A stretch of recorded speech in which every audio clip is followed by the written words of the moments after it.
Израелскиот пиар стратег на СДСМ и Стево Пендаровски, Асаф Ейсин, бил кеширан од сомнителни пари поврзани со тендерите на рек Битола.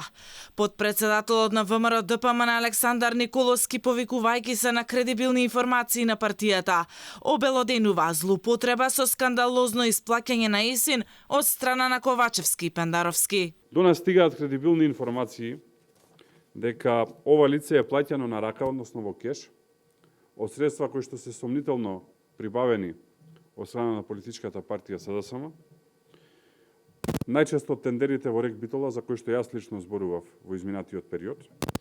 Па сакаме да прашаме дали можеби странскиот консултант е платен од тендерите кои што ги доби во рек Битола белорускиот конзул. И дали ова начинот на кој што е исплатен овој странски консултант. Дополнителен сомнеж за матна сделка според подпредседателот на ВМРО ДПМН е тоа што нема објавено договор помеѓу СДСМ и Асаф Ейсин, како што нагласува Николовски. Тоа е кривично дело. Во таа насока не добивме одговори зошто не е објавен договорот кој што СДСМ го склучила со Асаф Ейсин и зошто истиот не е евидентиран, како и тоа дека доколку склучиле договор за работа на изборите, се работи за тешко кривично дело, имајќи предвид дека изборните сметки се уште не се отворени и во моментот на почеток на ангажман не ни можеле да бидат отворени, затоа што формално процедурата за номинирање на кандидати нити за претседател, нити за пратеници не беше завршена.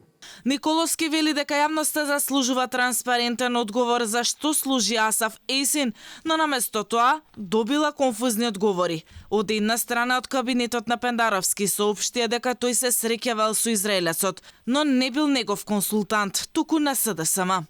Од друга страна, Ковачевски изјави дека немаат каков било консултант од Израел. Инаку, израелецот Асаф Ейсин е познат консултант на српскиот претседател Александар Вучич и со години се споменува како главен креатор на победничките изборни кампањи на првиот човек на Србија.